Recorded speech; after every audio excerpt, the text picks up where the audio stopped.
आज है day 2 of मांगा मेकिंग चैलेंज। आज का हमारा फोकस होने वाला है स्टोरी बोर्डिंग पे, which is the most important part because इससे एक्चुअली समझ में आता है स्टोरी चलने कैसे वाली है।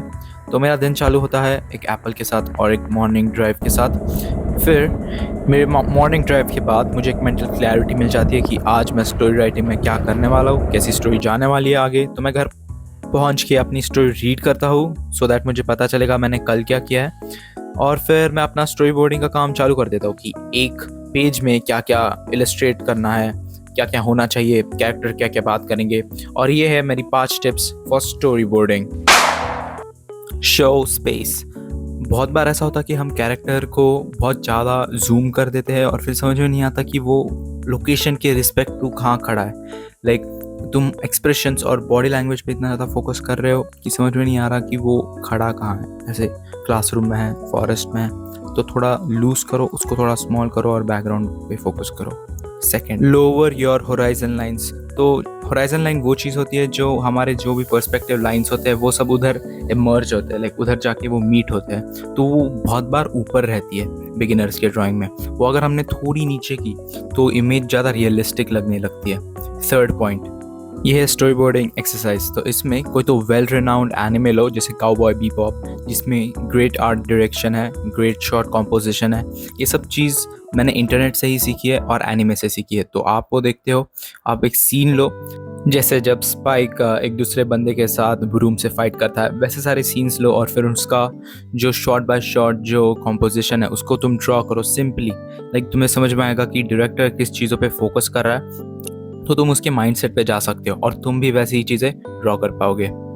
फोर्थ पॉइंट, अगर ये कोई लार्जर दैन लाइफ कैरेक्टर है, जैसे कोई सलमान खान जैसा कैरेक्टर है एक मूवी में, तो तुम डाउनवर्ड कैमरा यूज़ करो सो दैट ऑडियंस और reader look up to them figuratively and literally. और कोई ऐसा छोटा बंदा रहेगा who's trying his best, like वो उतना बड़ा इंसान नहीं बना अब तक, तो तुम कैमरा ऊपर रखो जिसमें हेड ज़्यादा बड़ा दिखता है और बॉडी छोटी दिखती है, जिससे हम उस कैरेक्टर को लुक डाउन अपॉन कर रहे हैं फिगरेटिवली एंड लिटरली, क्योंकि हम उसकी ग्रोथ देखना चाहते हैं या फिर उसको डिस्ट्रॉय होते हुए देखना चाहते हैं। और इस टाइम लैप्स में आप देख सकते हो मैं कैरेक्टर डिज़ाइन कर रहा हूँ और इस वक्त मुझे बहुत डाउट्स थे कि ये कैरेक्टर दिखना कैसे चाहिए वगैरह वगैरह। तो मैंने बस सोचा कि अच्छा ठीक है, इसको अगर निकोटीन की एडिक्शन है तो वो कैसा दिख सकता है, ये थोड़ा सा फेम बॉय काइंड ऑफ बंदा है तो ये कैसा दिख सकता है। तो मेरे 2 कैरेक्टर्स हैं और मैं थोड़ी बहुत स्टोरी बता देता हूँ। तो बट बिफोर दैट मैं अपनी 5th टिप शेयर करना चाहूँगा। देखा मैंने क्या किया, इसमें मैंने एक हुक क्रिएट किया, एक ऐसा ओपन लूप जो आपको क्यूरियोसिटी में रखेगा और आपको हर बार सोचने में मजबूर करेगा कि ये अभी नेक्स्ट चीज़ वो स्टोरी कब बताएगा, राइट। और तब तक जब मैं वो बोलूँगा तब तक मेरा 5th पॉइंट कंप्लीट हो जाएगा, जो था ओपन लूप्स। अपनी स्टोरी में आप ओपन लूप्स बनाइए, मिस्ट्री बनाइए, जिससे आपके व्यूअर का अटेंशन हर बार बरकरार रहे। ओके, अब मैं एक्चुअल स्टोरी बताता हूँ। तो 2 लवर्स हैं जो काइंड ऑफ खुद को हील कर सकते हैं अगर वो एक दूसरे से मिले, और उनके पास ट्रॉमास तभी हील होंगे जब वो खुद को ओपन अप करेंगे।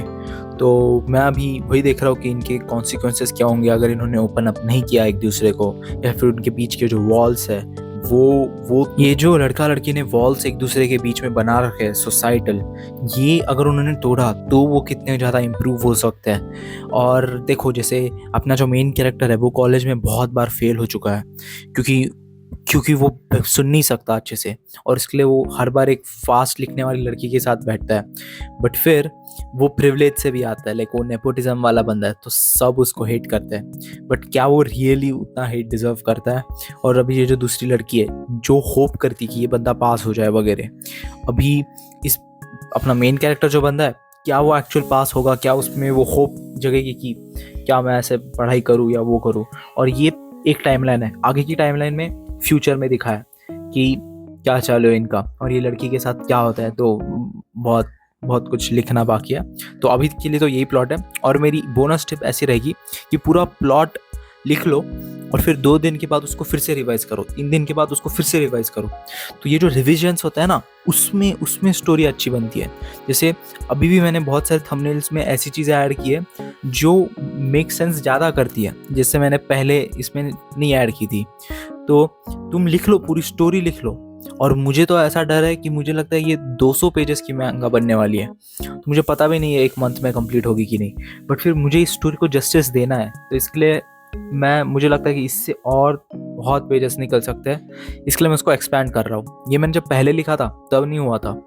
तो एनीवेज अभी मैं प्लॉटिंग कर रहा हूँ कि यहाँ ये कॉन्सिक्वेंसेस हो सकता है 8th चैप्टर में, बट मेरा इतना डेफिनेट है कि मैं 8 चैप्टर की बनाऊंगा और एटलीस्ट एक चैप्टर में 25 पेजेस रहेंगे।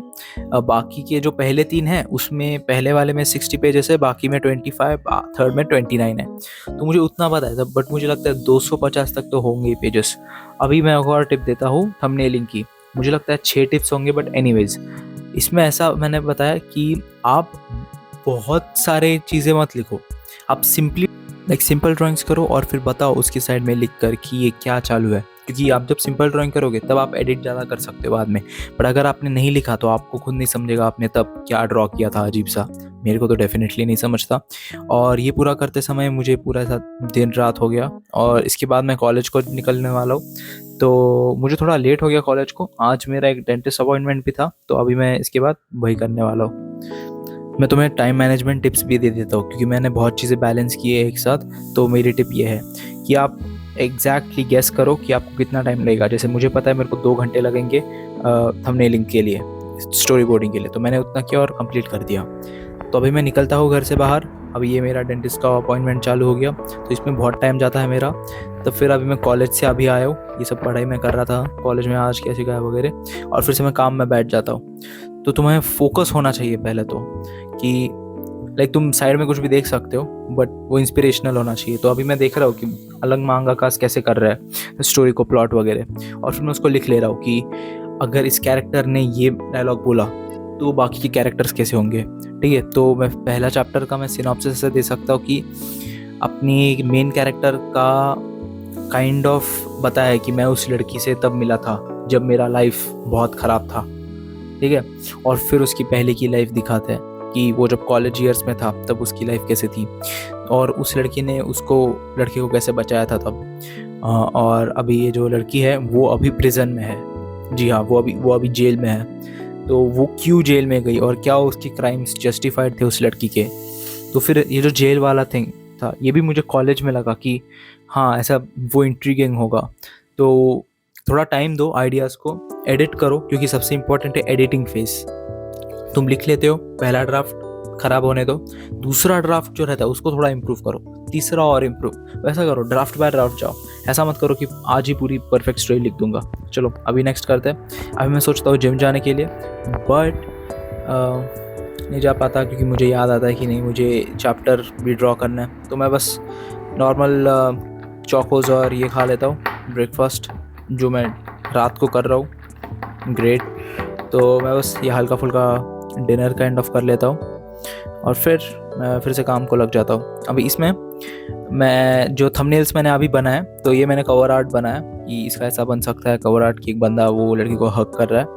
अभी मैं फर्स्ट चैप्टर का मैंने जैसे ड्रॉ किया था अभी मैं ड्रॉ कर रहा हूँ। तो इसमें मैं थोड़ा बहुत बोल दे रहा हूँ कि ये बंदा ऐसे चल रहा है, लोग ऐसे उसको देख रहे हैं गंदी नज़रों से कि भाई ये ऐसा फेलियर टाइप बंदा है।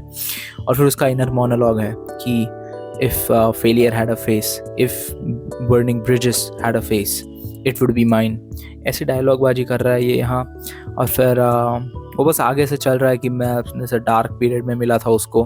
अभी उसका थोड़ा बहुत PTSD दिखा दिया मैंने, कैसी खून से लथपथ हुई एक पेंसिल रहती है, फिर एक ऐसा वॉल रहता है जिसमें खून रहता है। तो इसमें ये कहता है कि हाँ मैंने उस लड़की से तब मिला था ऐसे डार्क टाइम पे।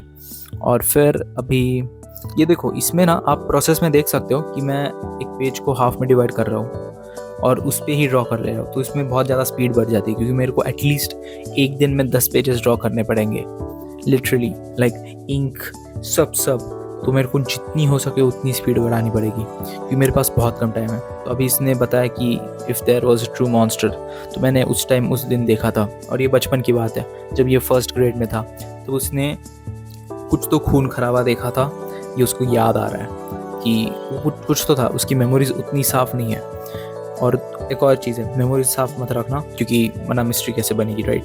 तो अभी ये कॉलेज में है, उसके ऊपर एक चौक फेंक दिया जा रहा है। और हाँ, अभी इसमें भी मैंने जैसे टिप दी थी कि इसमें मैंने टाइमर लगाया, कि मैं ये पूरा, अब ये मैंने काम चालू किया था 9 बजे, मैं 9 से 10, 10 से 11, 9 टू 10, 10 टू 11, 11 पीएम तक मैंने सब खत्म कर दिया। 11 पीएम को सो गया मैं। बट मेरे को डिसाइडेड था कि मैं पूरा फर्स्ट चैप्टर ड्रॉ कर दूंगा 2 घंटे में। तो सर टाइम डिसाइड कर दो, और जब तुम ब्रेक लेने वाले हो तब वो टाइमर को बंद कर दो, ठीक है। तो और यूजुअली तुमने जितना टाइम गेस किया था उतना ही तुम्हें टाइम लगता है। तो अभी इसमें उसकी टीचर पूछती है कि तुम कैसे जा सकते हो क्लास को वगैरह, तुम इतने बुद्धू कैसे हो, क्वेश्चंस पूछती है, उसको आंसर्स नहीं आते। तो उसका पास्ट बताती है कि एक अमीर बाप का बच्चा है, अमीर अंकल का बेटा है वगैरह वगैरह, सबको समझ में आता है। और ये जो कॉलेज रहता है, ये काइंड ऑफ कॉलेज ऐसा इमेजिन करो आईआईटी जैसा है, ठीक है। तो इसमें इस बंदे का कनेक्शंस, लाइक इसके मामा बहुत अमीर है या कॉलेज के ट्रस्ट फंड वाले हैं, इसके लिए उसका एडमिशन हो जाता है, जो ये मैम सबको बोल देती है। तो everyone is not happy of course, क्योंकि नेपोटिज्म सक्स। तो सब काइंड ऑफ उसके ऐसे गुस्सा निकालते हैं, और मैम भी कहती है कि तू तो बुद्धू है, तू इसमें कॉलेज को डिज़र्व नहीं करता, तो तेरे को पनिशमेंट तो मिलनी चाहिए। तो आंसर भी नहीं आया, कुछ भी नहीं आया, इसके पनिशमेंट दे रही है उसको। तो अभी इसको पनिशमेंट दे रहे हैं, और ये सब उसको विलेनाइज कर रहे हैं, सब उसके बारे में गॉसिप कर रहे हैं। इस बंदे का ऐसा पीटीएसडी दिखा है कि ये है वैसे बुद्धू, मैं जस्टिफाई नहीं कर रहा, इसका है बहुत सारी लाइफ, लाइक बहुत कंफर्टेबल लाइफ है। बट आगे जैसे देखोगे स्टोरी में इसके भी खुद के स्ट्रगल्स रहते हैं। तो इसका ऐसा वापस ट्रॉमा आ जाता है कि अरे हाँ, लाइक लोग मेरे को हेट करते हैं, और लाइक प्रिविलेज है उसके पास, बट वो उसकी गलती नहीं है, प्रिविलेज उसकी गलती नहीं है। तो बस फिर एक लड़की बचा देती है, उसकी मैम को दिखाती है कि नहीं मैम, इसने भले ही बोला नहीं होगा आंसर, बट इसने लिखा है आंसर। क्योंकि हाँ, मेन कैरेक्टर को एक और बीमारी है कि ये चिल्ला नहीं सकता, लाइक ही कांट स्पीक ऐसा लाउडली, वो हर बार सॉफ्टली बोल सकता है। और ये बाद में स्टोरी में पता चलेगा कि ये सॉफ्टली ही क्यों बोलता है, क्योंकि एक बार जब वो चिल्लाया था तब कॉन्सिक्वेंसेस हुए थे।